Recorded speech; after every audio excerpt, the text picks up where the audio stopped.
At Cyber Deep Dive Academy, we prepare cybersecurity enthusiasts from entry-level certifications to advanced. When we think about hackers, we often picture someone just frantically typing, hoping to get lucky. But the truth, it's way more calculated than that. It's not chaos at all. It's a strategy.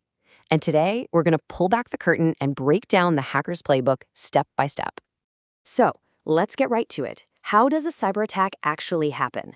I mean, beyond all the crazy stuff you see in movies, what are the real phases that take an attacker from the outside looking in to having total control?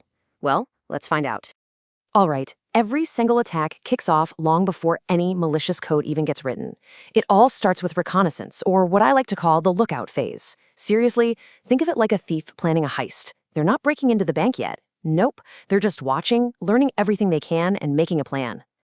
Now, this watching comes in two main flavors. First, you've got passive reconnaissance. This is completely hands-off. The attacker is basically a ghost, just scooping up info from public places like news articles, social media, or company websites. The target has absolutely no idea they're even being looked at. But then, things get a little bolder with active reconnaissance.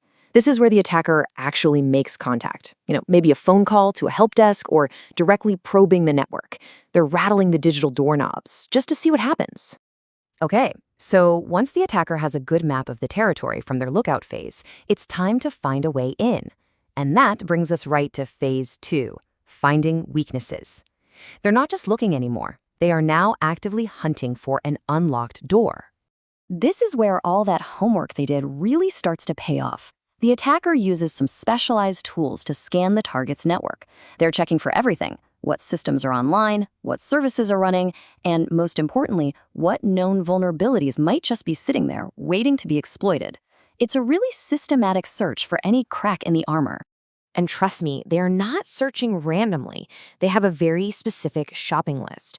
For example, if they know the exact operating system details, they can just look up publicly known exploits for that specific version.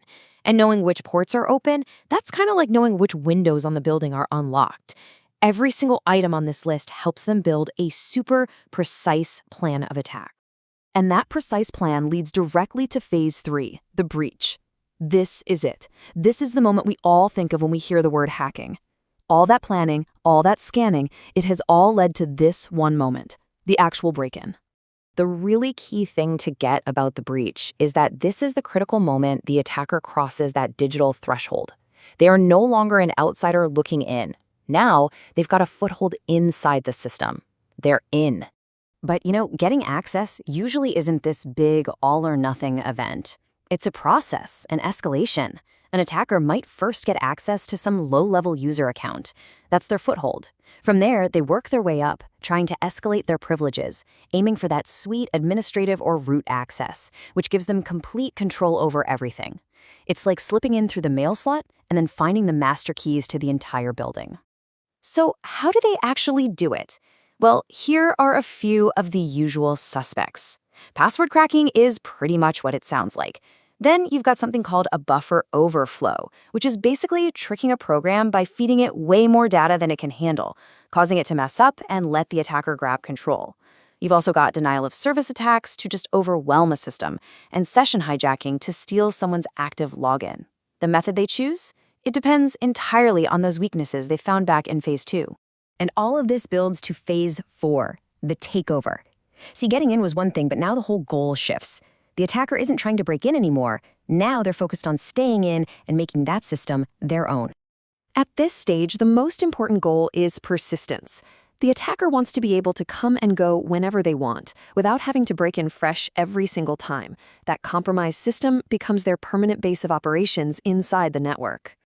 And one of the main tools they use for this is something called a rootkit. Just think of a rootkit as a digital invisibility cloak. It's a whole set of tools designed to hide the attacker's files, their running processes, and their very presence on the system, all while making sure they keep their high-level privileged access. So once their access is secured, what's the end game? Well, they pretty much have 3 main objectives. First, they'll use things like backdoors and Trojans to make sure their access is exclusive and, of course, permanent. Second, they can start messing with the system itself, stealing data, altering files, you name it. And finally, they can turn that compromised machine into a zombie, using it as a launchpad to attack other systems, which helps hide their own tracks in the process. Which brings us to the final and maybe the most critical phase in the entire playbook, the vanishing act. An attacker's job isn't done until they've cleaned up after themselves. They have to avoid getting caught. And they're motivated by three main things here. They cover their tracks so they can maintain that persistent access we just talked about. They do it so they can remain a ghost in the machine, totally unnoticed by any system administrators. And of course, they do it to destroy any digital evidence that could one day be used against them in court. So how do they pull this off? Well, the main way is by manipulating logs. See, pretty much every action on the network leaves a little digital footprint in a log file. The attacker will go in and meticulously alter or just flat out delete these entries, basically erasing any record that they were ever there at all. So there you have it, from that initial quiet lookout to the final vanishing act.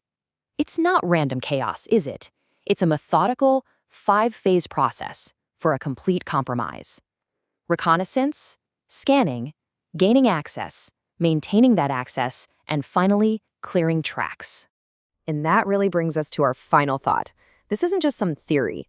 This is the exact playbook being used out there right now.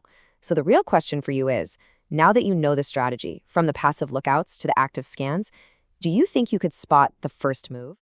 Many people want to enter cybersecurity but do not know where to start, what certifications to take, or who to trust. At Cyber Deep Dive Academy,